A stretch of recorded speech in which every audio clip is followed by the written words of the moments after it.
서울의 심장을 꿰뚫는 한강의 물줄기가 새벽의 푸른빛을 머금고 있을 때 강태준의 펜트하우스는 이미 하루를 시작하고 있었다. 이수연은 5년째 같은 시간에 눈을 떴다. 그녀의 움직임은 소음 하나 없이 유려했고 마치 잘 짜인 각본의 배우처럼 익숙한 동선을 따라 움직였다. 그녀는 먼저 서재로 향해 밤새 들어온 해외 시장 동향과 경쟁사 관련 뉴스를 정리했다. 수십 페이지에 달하는 원문 자료들을 단 몇 분 만에 훑어본 그녀는 핵심 내용만을 간추려 한 장의 보고서로 요약했다. 그녀의 손끝에서 태어난 보고서는 언제나처럼 정확하고 통찰력이 넘쳤다. 평범한 비서의 업무를 넘어선 최고 수준의 분석가가 아니면 불가능한 일이었지만 이 집에서 그녀의 역할은 명확하게 규정된 적이 없었다. 그녀는 그림자였고 유령이었으며 강태준이라는 빛나는 존재를 위해 기꺼이 자신을 지워낸 보이지 않는 손이었다. 보고서를 그의 책상 위에 올려놓은 그녀는 침실로 돌아와 그의 옷을 골랐다. 오늘의 공식 일정과 날씨, 심지어 그가 만나게 될 사람의 성향까지 고려한 완벽한 선택이었다. 강태준이 잠에서 깨어났을 때 세상은 이미 그를 위해 완벽하게 준비되어 있었다. 그는 수연이 준비해둔 옷을 무심하게 걸치고 식탁에 차려진 건강식으로 간단히 아침을 해결했다. 식사를 하는 동안 그의 시선은 그녀가 요약해둔 보고서에 고정되어 있었다. 그의 미간에 잡혔던 옅은 주름이 그녀의 분석을 읽어내려가며 서서히 펴졌다. 그는 고개를 끄덕였지만 그 칭찬의 시선은 결코 그녀에게 향하지 않았다. 그에게 그녀의 존재는 편리한 공기나 물과 같았다. 없으면 죽을 것 같지만 있을 때는 그 소중함을 전혀 느끼지 못하는. 오늘 저녁 일정은 비워둬. 가족 식사가 있어. 현관을 나서며 그가 던진 말은 통보에 가까웠다. 5년이라는 시간 동안 그녀는 단 한 번도 그의 가족이라는 울타리 안으로 초대받지 못했다. 그녀는 그저 문 밖에서 그의 귀가를 기다리는 사람이었다. 수연은 아무런 표정 변화 없이 고개를 끄덕였다. 그녀의 침묵은 동의가 아니라 체념이었고 오랜 시간 동안 길들여진 감정의 무뎌짐이었다. 그는 그녀의 그런 모습을 당연하게 여기며 떠나갔고 거대한 펜트하우스에는 다시 정적만이 남았다. 율명그룹의 본사 건물은 그 위용을 자랑하듯 도심 한복판에 우뚝 솟아 있었다. 강태준은 회의실의 상석에 앉아 막힘없이 프레젠테이션을 이끌었다. 그의 모든 발언과 결정 뒤에는 수연이 밤새 정리해준 데이터와 예측이 있었다. 임원들은 그의 날카로운 판단력에 감탄했지만 그 누구도 그 예리함의 진짜 출처를 알지 못했다. 같은 시간 이수연은 건물의 한쪽 구석에 위치한 작은 개인 사무실에서 모니터를 응시하고 있었다. 그녀의 공식 직함은 경영전략팀 자문위원이었지만 실제로는 누구의 자문에도 응하지 않는 유령 같은 존재였다. 그녀는 지금 막 재무팀에서 올린 신규 사업 투자 제안서를 검토하고 있었다. 수백억 원이 오가는 중요한 프로젝트였고 모든 지표는 긍정적인 방향을 가리키고 있었다. 하지만 수연의 눈은 보고서의 가장 깊숙한 곳, 누구도 주목하지 않은 작은 각주에 머물렀다. 그곳에는 교묘하게 숨겨진 독소 조항 특정 조건이 충족될 경우 율명그룹에 막대한 손실을 안겨줄 수 있는 함정이 도사리고 있었다. 그녀의 심장이 차갑게 내려앉았다. 이대로 진행된다면 강태준과 율명은 덫에 걸리게 될 터였다. 그녀는 잠시 망설였다. 자신의 이름으로 이 문제를 제기할 수는 없었다. 그녀의 존재가 수면 위로 드러나는 순간 강태준과의 관계 역시 복잡한 구설에 오를 것이 분명했다. 지난 5년간 그녀가 그림자로 살았던 이유였다. 고민 끝에 그녀는 익명의 내부 메일 시스템을 이용해 재무팀의 신입사원 한 명에게 아주 간단한 질문 형식의 메일을 보냈다. 해당 계약서의 38조 2항에 명시된 환매 조건이 시장 변동성에 미칠 영향에 대해 재검토가 필요하지 않을까요? 그 한 줄의 문장이면 충분했다. 메일을 보낸 후 그녀는 모든 흔적을 지웠다. 잠시 후 투자심의위원회에 참석 중이던 재무팀장의 얼굴이 하얗게 질렸다는 소식이 들려왔다. 신입사원이 용기를 내어 던진 질문 하나가 거대한 프로젝트 전체를 뒤흔든 것이다. 회의는 중단되었고 강태준은 격노했다. 하지만 그 분노는 곧 실수를 막아준 익명의 제보자에 대한 궁금증으로 바뀌었다. 그는 자신의 주변에 이토록 치밀한 눈을 가진 인재가 있다는 사실에 흥미를 느꼈지만 그 인재가 매일 밤 자신의 침대 옆자리를 지키는 여자일 것이라고는 꿈에도 상상하지 못했다. 해가 저물고 도시의 불빛들이 하나둘씩 켜지기 시작했다. 수연은 텅 빈 사무실을 정리하고 펜트하우스로 돌아왔다. 강태준은 약속대로 돌아오지 않았다. 그녀는 혼자 저녁을 먹고 서재에서 책을 읽으며 시간을 보냈다. 고요함 속에서 그녀는 5년 전 처음 그를 만났던 날을 떠올렸다. 촉망받는 경영학도였던 그녀는 그의 비전과 열정에 매료되었고 그의 곁에서라면 자신의 재능을 마음껏 펼칠 수 있으리라 믿었다. 하지만 현실은 달랐다. 그녀의 재능은 그의 성공을 위한 밑거름이 되었을 뿐 결코 그녀 자신의 이름으로 빛나지 못했다. 사랑이라는 이름 아래 시작된 관계는 어느새 주종 관계로 변질되어 있었다. 그녀는 그의 성공을 위해 기꺼이 자신을 희생했지만 그 희생에 대한 보상은 없었다. 결혼이라는 약속은 단 한 번도 그의 입에서 나온 적이 없었고 시간이 흐를수록 그녀는 자신이 투명인간이 되어가는 것을 느꼈다. 어쩌면 처음부터 잘못된 선택이었을지도 모른다. 그녀의 눈빛이 깊은 회의감으로 흔들렸다. 지난 몇 년간 애써 외면해왔던 진실이 날카로운 파편이 되어 그녀의 심장을 찔렀다. 자정이 가까워 오는 시간 그녀는 무심코 태블릿을 켜 경제 뉴스를 확인했다. 그리고 그 순간 그녀의 세상이 멈췄다. 화면 중앙을 차지한 것은 율명그룹 강태준 대표, 서진건설 차녀와 전격 약혼 발표라는 굵은 제목의 속보 기사였다. 기사에는 고급 한정식 식당 앞에서 다정하게 팔짱을 낀 채 미소 짓고 있는 강태준과 한 여자의 사진이 함께 실려 있었다. 그가 말했던 가족 식사의 정체는 바로 이것이었다. 그녀의 약혼을 축하하는 자리. 수연은 숨을 쉴 수가 없었다. 배신감이나 슬픔 같은 격한 감정은 느껴지지 않았다. 그저 머릿속이 새하얗게 비워지고 온몸의 감각이 마비되는 듯한 기분이었다. 그녀는 기사를 몇 번이고 다시 읽었다. 기사에는 두 사람의 만남이 양가의 오랜 수건이었으며 이번 약혼을 통해 율명과 서진의 전략적 파트너십이 더욱 공고해질 것이라는 분석이 덧붙여져 있었다. 그녀의 5년은, 그녀의 사랑과 헌신은 그의 거대한 사업 계획 속에서 한낱 걸림돌에 불과했던 것이다. 그녀는 천천히 자리에서 일어났다.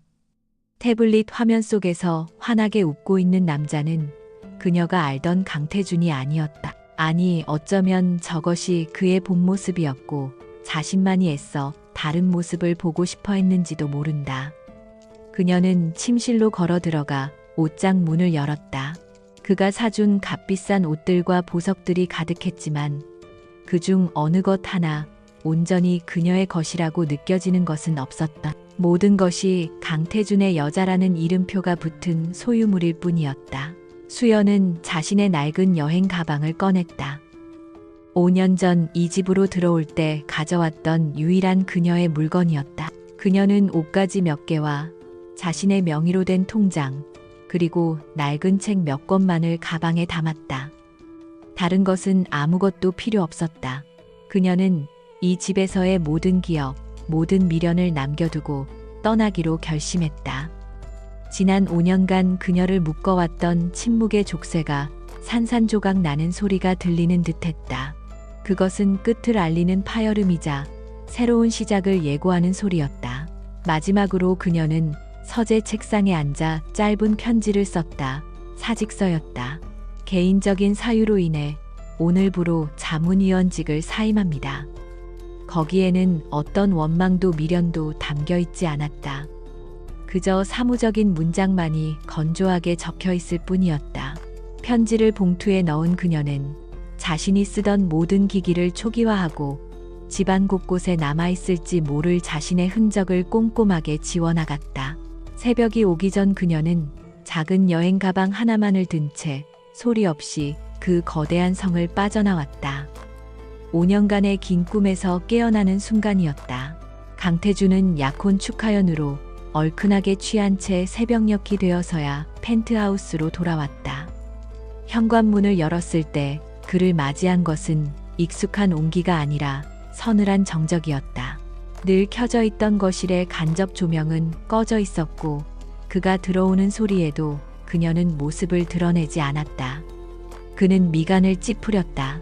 약혼 기사를 보고 토라져 있을 것이라 예상은 했지만 이런 식의 유치한 반항은 그의 심기를 건드렸다. 그는 넥타이를 거칠게 풀어 소파에 던지며 서재로 향했다. 어차피 내일 아침이면 그녀가 먼저 사과하며 그의 아침을 준비하고 있을 터였다. 하지만 서재 책상 위에 놓인 하얀 봉투는 그의 예상을 완전히 빗나가게 했다.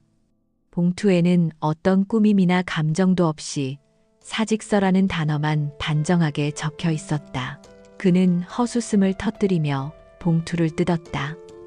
내용은 더 가관이었다. 개인적인 사유. 단 한 줄의 설명도 원망의 말도 없이 그저 사무적인 통보가 전부였다. 지난 5년의 세월을 단 한 장의 종이로 정리해버린 그녀의 태도에 그의 분노가 치밀어 올랐다. 그는 사직서를 구겨 쥐었다. 감히 자신을 떠나겠다고, 어디로 가서 무엇을 할 수 있을 것이라고. 그는 그녀가 곧 돌아올 것이라 확신했다. 가진 것 하나 없는 그녀가 자신의 그늘을 벗어나서는 하루도 버티지 못할 것이라고 믿었다. 그는 구겨진 사직서를 쓰레기통에 던져버리고 침실로 향했다. 텅 빈 침대의 옆자리가 어색했지만 그는 애써 그 어색함을 무시했다. 이것은 그녀를 길들이기 위한 좋은 기회일 뿐이었다. 며칠 안에 그녀는 자신의 어리석은 선택을 후회하며 돌아와 용서를 구할 것이고, 그는 너그럽게 그녀를 받아주며 관계의 주도권을 더욱 확실히 할 생각이었다. 그는 눈을 감았지만 이상하게 잠은 쉽게 오지 않았다. 다음 날 아침, 강태주는 지독한 숙취와 함께 눈을 떴다. 머리가 깨질 듯 아팠지만 늘 머리맡에 준비되어 있던 물과 해장약은 보이지 않았다. 그제야 그는 수연의 부재를 실감했다. 그는 인상을 쓰며 직접 주방으로 향했지만 익숙하지 않은 공간에서 물을 찾는 것조차 번거로웠다. 간신히 찬물을 들이켠 그는 옷을 갈아입기 위해 드레스룸으로 들어갔다. 그러나 수십 벌의 양복과 셔츠 앞에서 그는 잠시 멍하니 서 있어야만 했다. 오늘은 누구를 만나고 어떤 분위기의 회의가 있었더라. 늘 그녀가 완벽하게 준비해주던 것들이 사라지자 그는 자신의 일상을 스스로 통제할 수 없다는 무력감에 휩싸였다. 회사에 출근한 뒤에도 혼란은 계속되었다. 비서실장이 오늘 오후에 있을 해외 투자자와의 긴급 화상회의 일정을 보고했다. 태주는 그런 일정을 잡은 기억이 없었다. 누가 잡은 회의야? 그의 날카로운 질문에 비서실장은 당황하며 대답했다. 이수연 자문님께서 지난주에 대표님의 구두 지시를 받아 진행하셨던 건입니다. 관련 자료는 대표님 개인 서버에 저장되어 있다고. 강태주는 입술을 깨물었다. 그제야 그는 자신이 무심코 흘렸던 말을 기억해냈다. 문제는 그가 개인 서버의 비밀번호를 모른다는 사실이었다. 그 모든 것은 수연이 관리했다. 결국 그는 IT 부서를 동원해 서버를 강제로 열어야만 했다. 회의 시작 직전에 간신히 자료를 확인했지만 준비가 미흡한 티가 역력했다. 회의 내내 그는 투자자의 날카로운 질문에 진땀을 흘려야 했다. 평소에 그답지 않은 모습의 회의 분위기는 냉랭하게 식어갔고 결과는 당연히 좋지 않았다. 그는 모니터에 대고 욕설을 내뱉었다. 이 모든 것이 이수연 때문이었다. 그녀의 부재가 그의 완벽한 커리어에 흠집을 내기 시작한 것이다. 그는 당장 그녀를 찾아내 이 어리석은 반항을 끝내야겠다고 다짐했다. 하지만 그녀를 찾는 것은 생각보다 쉽지 않았다. 그녀의 휴대폰은 꺼져 있었고 그녀가 사용하던 법인카드 내역은 그녀가 사라진 날 이후로 완전히 끊겨 있었다. 그는 그녀가 갈 만한 곳들을 수소문했지만 지난 5년간 그녀는 오직 그의 세상 안에서만 존재했을 뿐 변변한 친구 하나 만들지 않았다는 사실을 새삼 깨달았다. 그녀의 세계는 오로지 강태준 그 하나뿐이었다. 그렇기에 그는 그녀가 멀리 가지 못했을 것이라, 곧 지쳐서 돌아올 것이라 더욱 확신했다. 며칠이 더 흘렀다. 그녀는 돌아오지 않았고 그녀의 부재로 인한 균열은 점점 더 커져만 갔다. 새로 인수한 자회사의 구조조정 계획안 보고서에서는 치명적인 법률적 허점이 발견되었다. 과거라면 수연이 밤을 새워서라도 완벽하게 검토했을 부분이었다. 전략기획팀이 야심차게 준비한 신제품 론칭 계획은 경쟁사의 동향을 잘못 예측하여 시장의 비웃음거리로 전락할 위기에 처했다. 강태준은 회의실에서 보고서를 집어 던지며 노발대발했지만 그의 분노는 공허한 메아리가 되어 돌아올 뿐이었다. 임원들은 갑자기 예민하고 불안정해진 그의 모습을 보며 수군거리기 시작했다. 늘 자신만만하고 모든 것을 꿰뚫어 보던 CEO의 모습은 온데간데 없었다. 그의 날카로움은 무뎌졌고 판단력은 흐려졌다. 그는 밤늦게까지 사무실에 남아 산더미 같은 서류와 씨름했지만 예전 같은 효율은 나지 않았다. 머릿속은 복잡했고 집중력은 흩어졌다. 그는 자신도 모르는 사이에 수연에게 얼마나 깊이 의존하고 있었는지를 뼈저리게 느끼기 시작했다. 그녀는 단순한 연인이나 비서가 아니었다. 그녀는 그의 두뇌의 절반이었고 그의 성공을 지탱하는 보이지 않는 기둥이었다. 그의 일상 또한 엉망진창이 되었다. 펜트하우스는 더 이상 아늑한 안식처가 아니었다. 전문가사 도우미가 청소를 해도 어딘가 모르게 불편했고 최고급 레스토랑에서 배달시킨 음식도 그녀가 만들어주던 소박한 김치찌개 맛을 따라오지 못했다. 그는 텅 빈 집안을 서성이다가 무심코 그녀가 쓰던 작은 방으로 들어갔다. 그곳에는 그녀의 채취가 희미하게 남아 있었다. 책상 위에는 그녀가 읽던 낡은 경제학 서적 몇 권이 전부였다. 그녀는 정말로 모든 것을 버리고 떠난 것이다. 그 순간 그의 마음속에서 분노가 아닌 다른 감정이 고개를 들기 시작했다. 그것은 불안감이었다. 그는 더 이상 기다릴 수 없었다. 자존심을 접고 율명그룹의 보안팀장이자 그의 충복인 최 실장을 불렀다. 이수연 씨 당장 찾아내. 수단과 방법을 가리지 말고. 그의 목소리에는 초조함이 묻어났다. 최 실장은 잠시 놀란 표정을 지었지만 곧 고개를 숙였다. 율명의 정보망을 동원하면 대한민국 안에서 사람 하나 찾는 것은 어려운 일이 아니었다.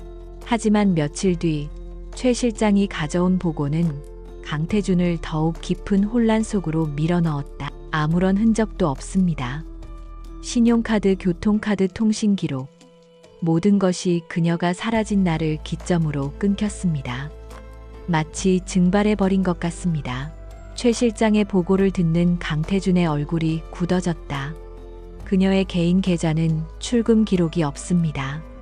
마지막으로 확인된 잔고는 5년 전 입사할 때와 거의 변동이 없습니다. 대표님께서 주신 돈은 단 한 푼도 개인적으로 사용하지 않은 것 같습니다. 그 말은 비수가 되어 강태준의 심장에 박혔다. 그는 그녀가 자신의 돈을 보고 곁에 있는 것이라 여겼다.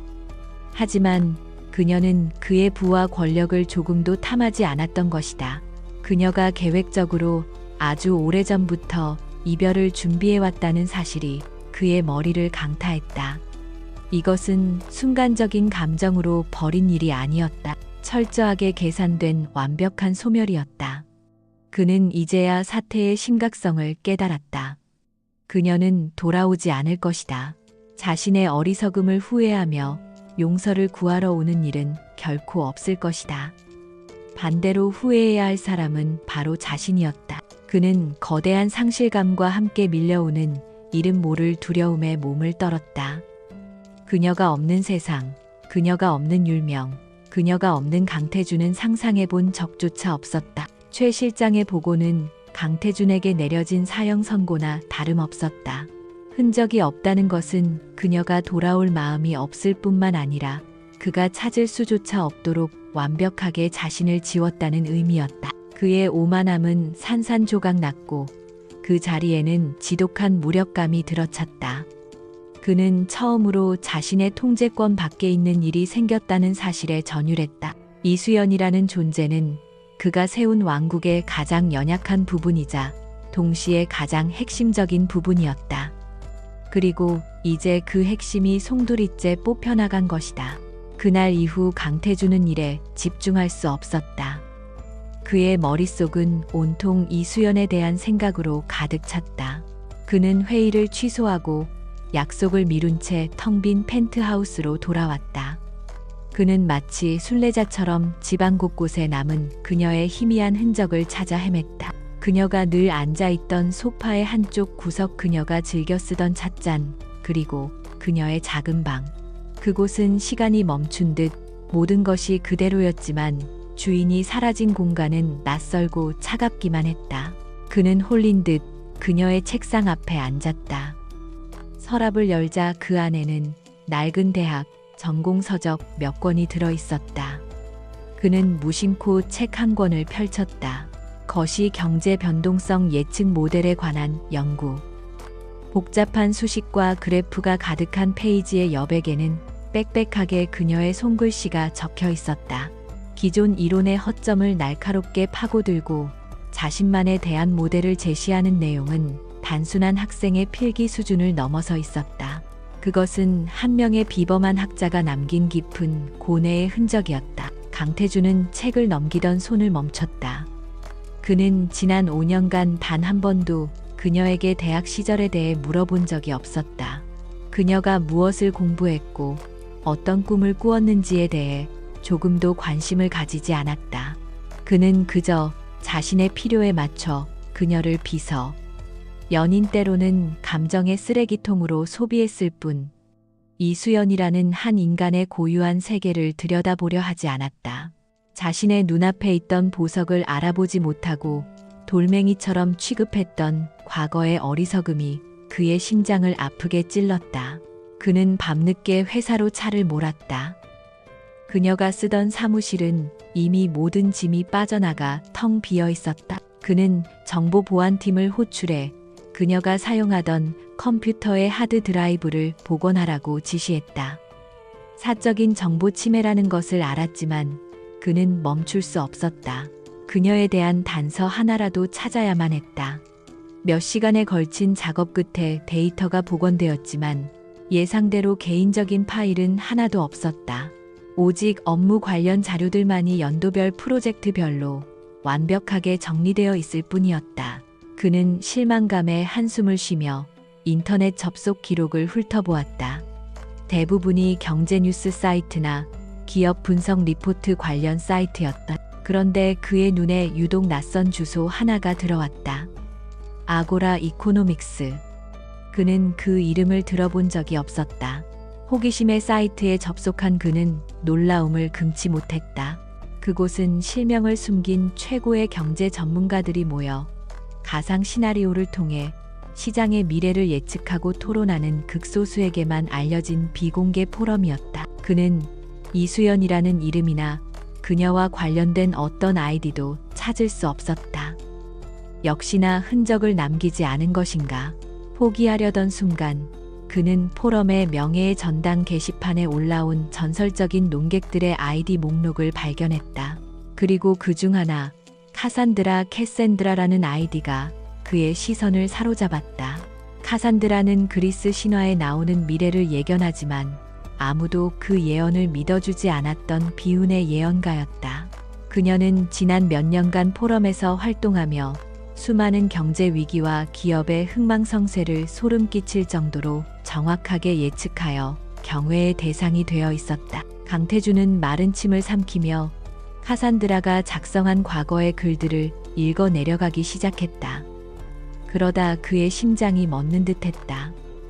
3년 전 율명그룹의 최대 경쟁사였던 태영중공업이 신기술 투자 실패로 몰락하기 직전 카산드라는 태영의 재무제표에 숨겨진 문제점을 조목조목 지적하며 정확히 6개월 뒤에 부도 위기가 닥칠 것이라고 예언했다.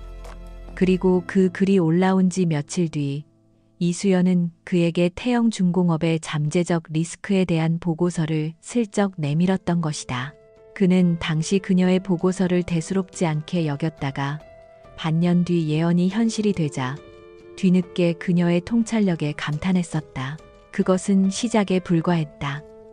2년 전 그가 MA 시장의 승부수로 던졌던 스타트업 인수전, 모두가 실패할 것이라던 그 뒤를 성공으로 이끈 결정적인 정보 역시 카산드라의 글에 고스란히 담겨 있었다. 시장은 스타트업의 기술력에만 주목하지만 진짜 가치는 그들이 보유한 빅데이터의 잠재적 활용성에 있다. 카산드라의 이 한 문장은 강태준이 이사회를 설득했던 논리와 정확히 일치했다. 그는 당시 그것이 자신의 번뜩이는 영감이라 믿어 의심치 않았다. 온몸에 소름이 돋았다. 그는 미친 듯이 카산드라의 글과 지난 5년간 율명그룹의 성공 신화를 하나씩 대조해 나갔다. 모든 것이 맞아떨어졌다. 위기관리, 신사업 발굴, 투자 전략. 그의 모든 성공적인 결정의 이면에는 카산드라의 경고와 조언이 있었다. 그리고 그 경고와 조언을 그의 귀에 속삭여준 사람은 바로 이수연이었다. 그는 자신이 이룬 모든 것이 사실은 그녀의 손바닥 위에서 이루어진 것임을, 자신은 그저 그녀가 차려준 밥상을 받아먹기만 한 꼭두각시에 불과했음을 깨달았다. 충격적인 진실 앞에서 그는 무너져 내렸다. 그는 이수연을 사랑한 것이 아니었다. 그는 그녀의 능력을, 그녀의 헌신을, 그녀의 모든 것을 착취하고 있었던 것이다. 그녀가 자신을 떠난 것은 단순한 이별이 아니었다. 그것은 지난 5년간의 부당한 착취에 대한 가장 조용하고도 가장 완벽한 복수였다. 그녀는 자신의 가장 강력한 무기인 지성을 회수해 감으로써 강태준이라는 이름의 허상뿐인 왕을 폐위시킨 것이다. 그는 텅 빈 사무실 한가운데서 주저앉아 오열했다. 후회의 눈물이 그의 뺨을 타고 흘러내렸지만 이미 너무 늦어버렸다. 강태준이 과거의 망령에 사로잡혀 후회의 늪에서 허우적거리는 동안 서울에서 수백 킬로미터 떨어진 항구 도시 부산에서는 새로운 전설이 쓰이고 있었다. 이수연은 과거의 자신을 그곳에 완벽하게 묻었다. 그녀는 이제 한지우라는 이름으로 살았다. 머리는 단정하게 잘랐고 늘 무채색이던 옷차림은 세련되고 지적인 스타일로 바뀌었다. 그녀의 눈빛은 더 이상 누군가의 눈치를 살피는 그림자의 그것이 아니었다. 조용하지만 강한 자신감과 상대를 꿰뚫어 보는 듯한 예리함이 깃들어 있었다. 그녀는 파산 직전의 작은 투자 자문사 미래캐피털에 새로운 둥지를 틀었다. 월급도 제대로 주기 힘든 회사였지만 그녀는 개의치 않았다. 그녀에게 필요했던 것은 돈이나 명예가 아니라 오롯이 자신의 이름으로 자신의 능력을 증명할 수 있는 무대였다. 회사의 대표는 지푸라기라도 잡는 심정으로 경력 하나 변변치 않은 그녀의 잠재력 하나만을 믿고 경영전략팀장이라는 중책을 맡겼다. 기존 직원들의 시선은 차가웠다. 낙하산이거나 세상 물정 모르는 이상주의자일 것이라 수군거렸다. 한지우는 자신을 향한 의심의 눈초리에 어떤 변명도 하지 않았다. 그녀는 오직 실력으로 증명할 생각이었다. 그녀에게 주어진 첫 번째 과제는 회사를 나락으로 떨어뜨린 주범 누리바이오라는 생명공학 기업의 부실 채권을 처리하는 일이었다. 신약 개발 실패로 주가가 휴지 조각이 된 누리바이오에 대한 투자는 미래캐피털의 존폐를 뒤흔드는 최악의 실수였다. 모두가 한 푼이라도 건지기 위해 헐값에 채권을 매각해야 한다고 주장했지만 지우의 생각은 달랐다. 그녀는 며칠 밤낮으로 사무실에 틀어박혀 누리바이오가 남긴 수천 페이지에 달하는 임상시험 데이터와 연구 논문을 파고들었다. 그것은 아무도 거들떠보지 않는 쓰레기 더미 속에서 바늘을 찾는 것과 같은 무모한 일이었다. 하지만 그녀의 눈은 실패한 항암제 프로젝트의 데이터 한 구석에서 희미한 빛을 발견했다. 약물은 암세포 제거에는 실패했지만 특정 면역 반응을 억제하는데 예상치 못한 강력한 효과를 보이고 있었다. 그리고 그 효과는 시장 규모는 작지만 마땅한 치료제가 없어 고통받는 희귀 자가면 역질환 환자들에게는 한 줄기 빛이 될 수 있었다. 그녀는 즉시 행동에 나섰다. 먼저 대표를 설득하여 회사의 남은 자금을 모두 털어 시장에 헐값으로 나온 누리바이오의 채권을 닥치는 대로 사들였다. 직원들은 그녀가 미쳤다고 회사를 완전히 끝장낼 셈이냐고 반발했지만 그녀는 흔들리지 않았다. 위기는 본질을 꿰뚫어 볼 때 기회가 됩니다. 저를 믿으십시오. 그녀의 차분하지만 단호한 목소리에는 사람을 압도하는 힘이 있었다. 결국 대표는 그녀의 손을 들어주었고 미래캐피털은 누리바이오의 최대 채권자가 되었다. 다음 단계는 그녀가 발견한 가치를 세상에 알리는 일이었다. 그녀는 익명의 의학 전문가 명의를 빌려 해외의 저명한 의학 저널에 누리바이오의 실패한 신약이 가진 새로운 가능성에 대한 짧은 기고문을 실었다. 동시에 그녀는 해당 희귀질환 환자 커뮤니티에 이 정보를 은밀하게 흘렸다. 시장은 처음에는 반신반의했지만 벼랑 끝에 몰렸던 환자들과 그 가족들이 지푸라기라도 잡는 심정으로 목소리를 내기 시작하면서 분위기는 서서히 달아오르기 시작했다.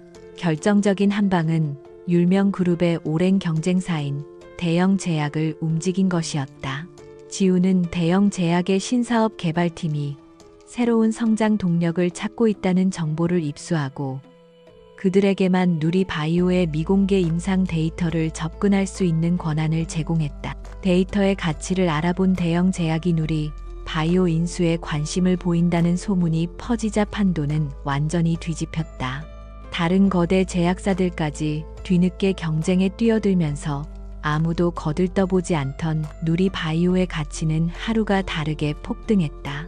결국 한 달 뒤 누리바이오는 대영 제약의 당초 예상가의 수백 배에 달하는 가격으로 인수되었다. 단 한 번의 프로젝트로 미래캐피털은 파산 위기에서 벗어났을 뿐만 아니라 업계에서 가장 주목받는 투자 회사로 떠올랐다. 이 모든 기적을 설계한 한지우라는 이름은 부산을 넘어 서울 여의도 증권가까지 뒤흔드는 태풍의 핵이 되었다. 그녀는 부산의 마이더스의 손이라는 별명을 얻었고 그녀를 영입하기 위한 대기업들의 물밑 경쟁이 치열하게 벌어졌다. 그녀의 성공 신화는 강태준의 귀에도 당연히 들어갔다. 그는 비서실장이 올린 시장 동향 보고서에서 한지우라는 낯선 이름과 미래캐피털의 기적적인 부활 스토리를 읽었다. 그는 처음에는 그저 지방에서 나타난 운 좋은 신데렐라 정도로 치부했다. 하지만 누리바이오 딜의 전 과정을 상세히 분석한 보고서를 읽어 내려가면서 그의 표정은 점차 굳어졌다. 버려진 데이터 속에서 새로운 가치를 찾아내고 정보와 심리를 이용하여 판을 뒤집는 전략. 그것은 너무나도 익숙한 방식이었다. 바로 카산드라 이수연의 방식이었다. 그는 설마 하는 생각에 최 실장에게 한지우라는 인물에 대해 알아보라고 지시했다. 하지만 그녀는 유령처럼 깨끗했다. 그녀의 이력은 미래캐피털 입사 이전에는 아무것도 존재하지 않았다. 마치 하늘에서 뚝 떨어진 사람처럼 강태준의 마음속에서 의심의 불길이 피어올랐다. 세상에 이렇게까지 비슷한 사고방식을 가진 사람이 두 명이나 존재할 수 있을까? 그는 애써 고개를 저었다. 죽은 줄 알았던 과거의 망령이 그의 발목을 잡으려는 불길한 예감 때문이었다. 하지만 그는 한지우라는 이름이 앞으로 자신의 앞길에 거대한 장애물이 될 것임을 본능적으로 직감하고 있었다. 한지우라는 이름이 만들어낸 태풍은 예상보다 훨씬 더 거대하고 빨랐다. 누리 바이오를 인수한 대영 제약은 그녀가 설계한 청사진을 바탕으로 기업 가치를 단기간에 수십 배로 불렸고, 그렇게 확보한 막대한 자금은 곧바로 율명그룹을 향한 비수가 되어 날아왔다. 대영 제약은 율명의 핵심 계열사인 율명화학에 대해 적대적 M&A를 선언했다. 그 방식은 교묘하고 잔인해서 율명의 이사회는 속수무책으로 당할 수밖에 없었다. 공격은 강태준이 가장 자신하던 분야에서 시작되었다. 대영은 해외의 벌처 펀드와 손을 잡고 율명화학의 주식을 비밀리에 매집하는 동시에 과거 율명이 해외 투자 유치를 위해 발행했던 교환사채의 허점을 파고들었다. 그것은 너무나도 정교하게 설계된 함정이어서 과거의 이수연이었다면 분명 사전에 그 위험성을 감지하고 경고했을 법한 종류의 것이었다. 하지만 이제 그의 곁에는 아무도 없었고, 그는 경쟁사의 칼날이 목 밑까지 들어온 뒤에야 사태의 심각성을 깨달았다. 율명그룹은 창사 이래 최대의 위기에 봉착했다. 주가는 연일 폭락했고 시장의 신뢰는 바닥으로 떨어졌다. 강태준은 며칠 밤낮으로 비상대책 회의를 주재하며 위기 타개를 위해 분투했지만 상황은 나아질 기미를 보이지 않았다. 그의 지시와 명령은 더 이상 과거와 같은 힘을 발휘하지 못했다. 그의 판단력은 흐려졌고 직원들은 그의 앞에서 대놓고 불만을 터뜨리지는 않았지만 불신과 불안의 그림자가 회사 전체를 뒤덮고 있었다. 그의 왕국이 서서히 무너져 내리고 있었다. 결국 긴급 이사회가 소집되었다. 성난 이사들은 모든 책임을 강태준에게 돌리며 그의 경영 능력에 의문을 제기했다. 일부는 그의 사퇴까지 거론했다. 궁지에 몰린 그에게 한 사회이사가 마지막 동아줄 같은 제안을 던졌다. 지금 우리에게 필요한 것은 내부의 힘이 아니라 외부의 새로운 시각입니다. 최근 시장에서 가장 주목받는 미래캐피털의 한지우 팀장에게 자문을 구해봅시다. 그녀라면 이 교착 상태를 뚫을 방법을 찾을 수 있을지도 모릅니다. 한지우. 그 이름을 듣는 순간 강태준의 심장이 차갑게 내려앉았다. 그가 애써 외면하고 있던 이름, 어쩌면 이수연일지도 모른다는 불길한 예감의 근원. 하지만 그에게는 선택의 여지가 없었다. 자존심을 지키다 모든 것을 잃느냐, 아니면 의혹의 인물에게 머리를 숙이고 기회를 구하느냐. 그는 입술을 깨물며 힘겹게 고개를 끄덕였다. 비서실을 통해 미래캐피털에 공식적으로 자문 의뢰서가 전달되었다. 미래캐피털의 반응은 놀랍도록 신속하고 사무적이었다. 한지우 팀장님의 일정이 꽉 차 있지만 사안의 중대성을 감안하여 예비 상담을 위한 시간을 마련했습니다. 상담 장소는 서울이 아닌 부산의 미래캐피털 본사였다. 강태준은 굴욕감을 느꼈다. 대한민국 재계 서열수위의 율명그룹 대표인 그가 이제 막 이름을 알리기 시작한 작은 회사의 팀장을 만나기 위해 직접 부산까지 내려가야만 했다. 그것은 명백한 힘의 과시이자 보이지 않는 기싸움의 시작이었다. 다음 날 강태준은 무거운 발걸음으로 부산행 KTX에 몸을 실었다. 그의 머릿속은 복잡한 상념으로 가득했다. 만약 그녀가 정말 이수연이라면 자신은 어떤 표정으로 그녀를 마주해야 할까? 용서를 구해야 할까? 아니면 모르는 척 비즈니스로만 대해야 할까? 하지만 그녀를 마주하기도 전에 그는 이미 패배자였다. 그는 도움을 구걸하는 입장이었고 그녀는 도움을 줄지 말지 결정하는 입장이었다. 지난 5년간의 관계가 완벽하게 역전된 순간이었다. 미래캐피털의 사무실은 활기차면서도 질서정연했다. 강태준은 안내를 받아 회의실로 들어섰다. 통유리창 너머로 부산항의 전경이 시원하게 펼쳐져 있었다. 한 여자가 창가에 서서 바다를 내다보고 있었다. 익숙한 뒷모습에 그의 심장이 쿵하고 떨어졌다. 그녀가 천천히 몸을 돌렸다. 이수연이었다.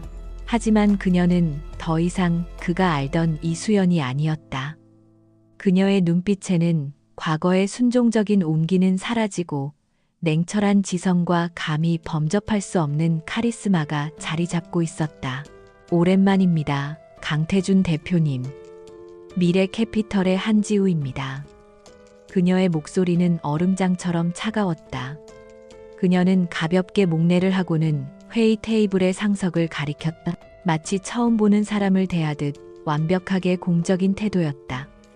강태준은 아무 말도 하지 못하고 그녀가 이끄는 대로 자리에 앉았다. 그는 그녀의 얼굴에서 지난 5년의 흔적이나 과거의 감정을 찾아보려 애썼지만 그녀의 얼굴은 완벽한 포커페이스였다. 회의는 강태준에게 고문과도 같았다. 그는 준비해온 자료를 펼쳐놓고 율명의 위기 상황을 설명하기 시작했다. 하지만 그녀의 날카로운 시선 앞에서 그의 목소리는 자꾸만 떨려 나왔다. 그녀는 그의 설명 중간중간을 끊고 핵심을 찌르는 질문들을 던졌다. 왜 경쟁사의 자금 흐름을 사전에 파악하지 못했습니까? 해외에서 발행한 교환사채의 풋옵션 조항에 대한 법률적 검토는 누가 담당했습니까? 그녀의 모든 질문은 강태준과 율명그룹의 무능과 실수를 정확하게 겨냥하고 있었다.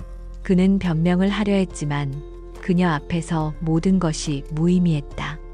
그녀는 이미 모든 것을 꿰뚫어 보고 있었다. 과거 그녀가 그의 옆에서 율명의 약점을 지적하고 보완해 주었던 것처럼 이제 그녀는 그의 적이 되어 그 약점을 가장 아프게 후벼 파고 있었다. 1시간의 상담 시간이 끝나갈 무렵 그녀는 서류를 덮으며 말했다. 율명의 상황은 저희가 예상했던 것보다 훨씬 심각하군요. 저희가 이 건을 맡게 될지는 내부 검토를 거친 후 연락드리겠습니다. 그녀는 자리에서 일어섰다. 그것은 상담이 끝났다는 의미였다. 강태준은 자신도 모르게 자리에서 벌떡 일어나 그녀의 팔을 붙잡으려 했다. 수연아, 그의 입에서 애타는 목소리가 새어 나왔다. 그 순간 그녀의 차가운 눈빛이 그를 향했다. 제 이름은 한지우입니다, 대표님. 공과 사는 구분해 주셨으면 합니다. 그녀는 아무런 감정의 동요 없이 그의 손길을 뿌리쳤다. 그리고 비서를 불러 그를 배웅하라고 지시한 뒤 미련 없이 회의실을 빠져나갔다. 강태준은 텅 빈 회의실에 홀로 남아 망연자실한 표정으로 그녀가 사라진 문을 바라볼 뿐이었다. 며칠간의 피 말리는 기다림 끝에 미래 캐피털로부터 연락이 왔다. 프로젝트를 수락하겠다는 공식적인 통보였다. 강태준은 안도의 한숨을 내쉬었지만 그와 함께 전달된 계약서는 그의 숨을 다시 멎게 만들었다. 성공 보수를 포함한 자문료는 천문학적인 액수였고 모든 의사결정 과정에서 한지우 팀장의 권한을 최우선으로 보장해야 한다는 독소 조항까지 포함되어 있었다. 그것은 사실상 율명그룹의 경영권을 일시적으로 그녀에게 넘기라는 최후 통첩과 같았다.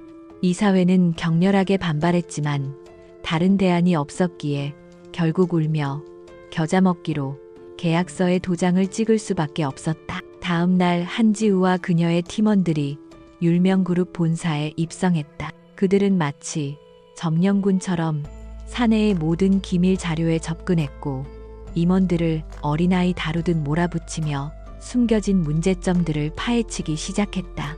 한지우는 그 중심에서 압도적인 카리스마로 모든 상황을 지휘했다.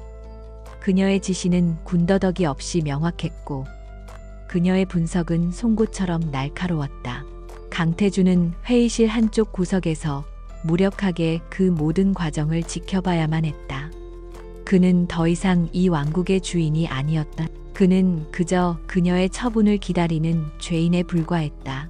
그녀와 함께 일하는 시간은 그에게 달콤한 고문이었다. 그는 그녀의 천재성이 눈앞에서 펼쳐지는 것을 보며 경탄했지만 동시에 그 능력을 알아보지 못하고 착취했던 과거의 자신에 대한 혐오감에 몸서리쳤다.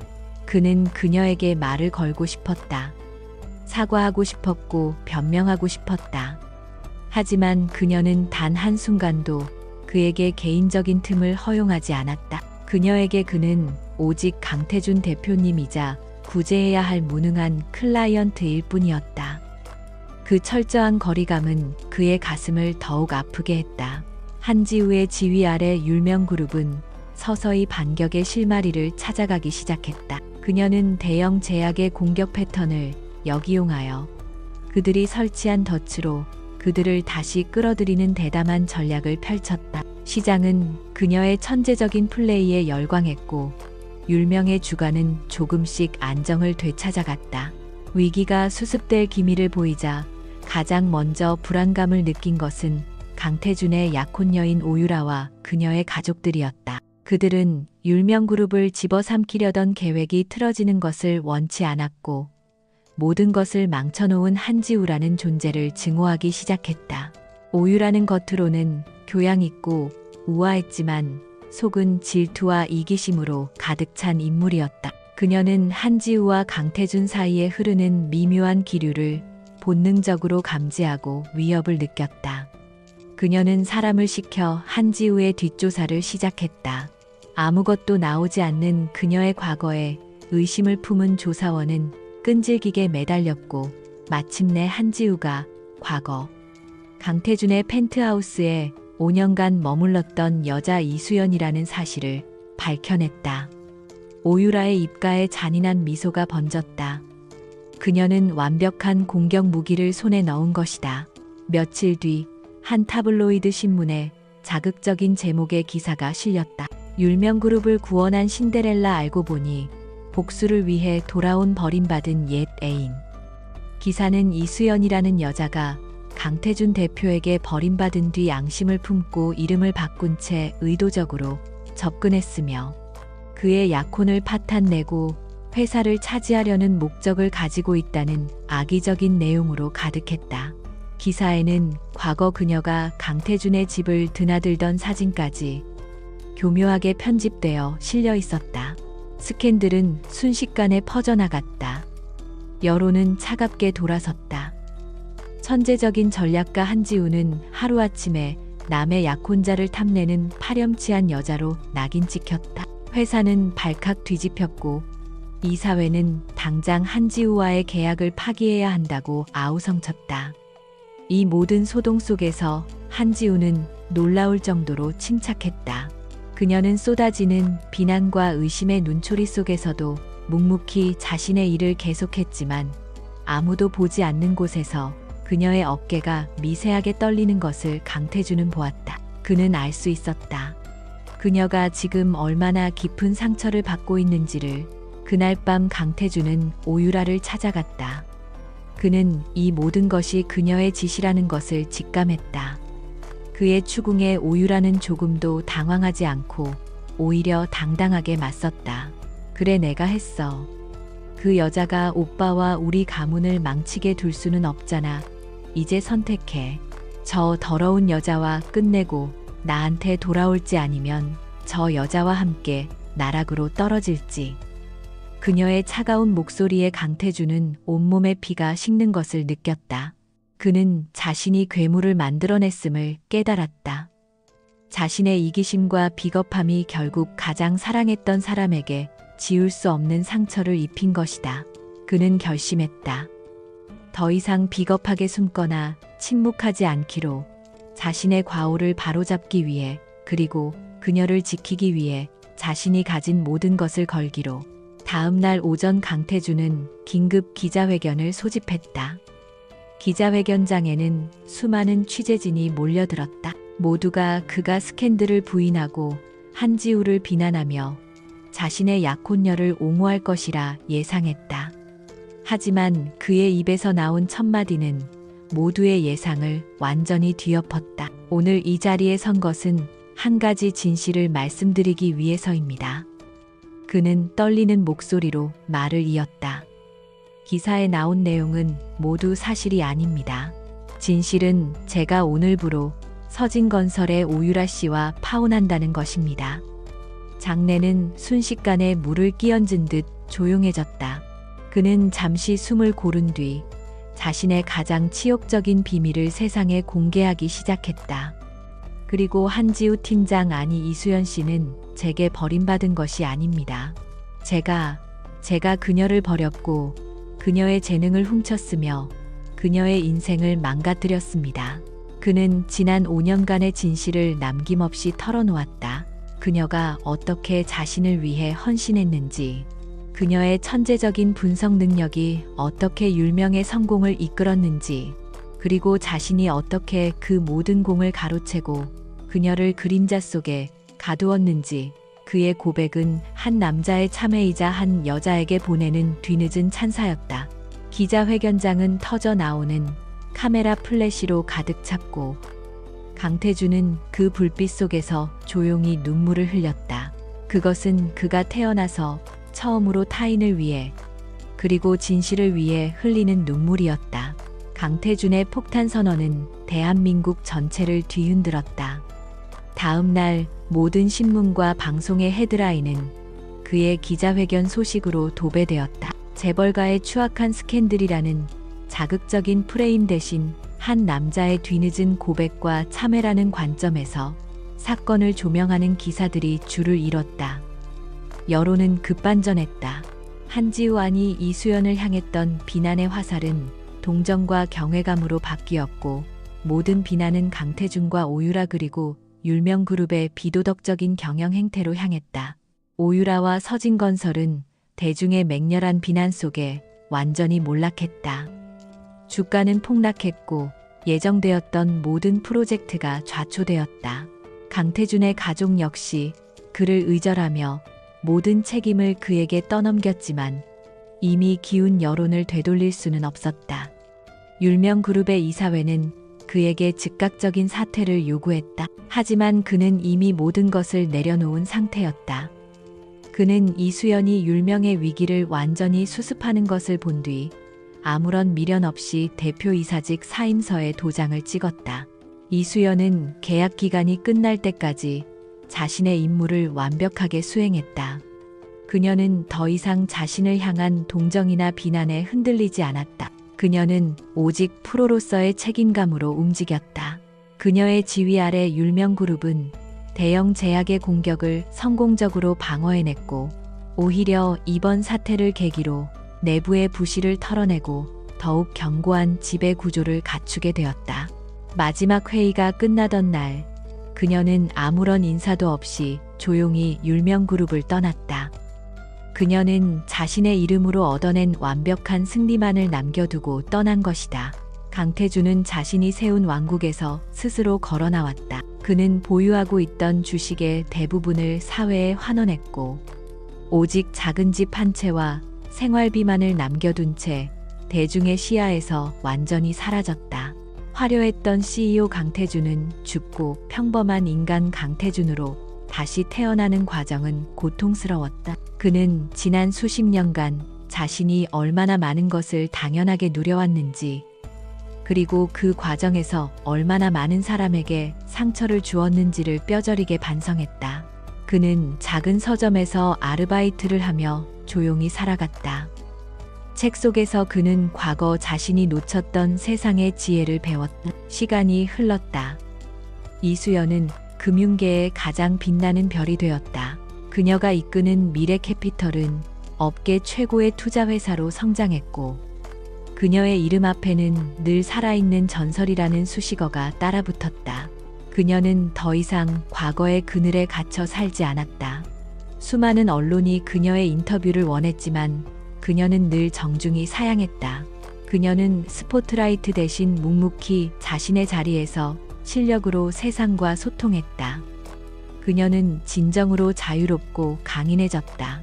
계절이 2번 바뀌고 서늘한 가을바람이 불던 어느 날 오후였다. 이수연은 부산의 한적한 해변가에 위치한 작은 헌책방에 들렀다. 그곳은 과거 그녀가 강태준에게 언젠가 함께 가보고 싶다고 무심코 말했던 장소였다. 물론 그는 그 말을 기억하지 못했다. 책방 안쪽 낡은 소파에 앉아 책을 읽던 한 남자가 조용히 고개를 들었다. 강태준이었다. 그는 예전처럼 값비싼 양복을 입고 있지 않았다. 낡은 스웨터에 면바지를 입은 그의 모습은 평범했지만 그 어느 때보다 편안해 보였다. 두 사람의 시선이 허공에서 마주쳤다. 시간은 멈춘 듯 했고 파도 소리만이 두 사람 사이의 정적을 채웠다. 먼저 침묵을 깬 것은 강태준이었다. 그는 자리에서 일어나 그녀에게 다가왔다. 그리고 아무런 말 없이 그녀의 앞에서 깊이 고개를 숙였다. 다시 고개를 들었을 때 그의 눈에는 눈물이 가득 고여 있었다. 그는 더 이상 변명하지도 용서를 구하지도 않았다. 그저 진심이 담긴 눈빛으로 그녀를 바라볼 뿐이었다. 미안했어. 정말. 미안했어, 수연아. 그의 목소리는 나지막하게 떨리고 있었다. 내가 틀렸었어. 내가 모든 걸 망쳤어. 당신의 재능, 당신의 사랑, 그리고 당신이라는 사람 자체를 알아보지 못했던 내 어리석음을 평생 후회하며 살 거야. 그는 더 이상 말을 잇지 못하고 눈물을 흘렸다.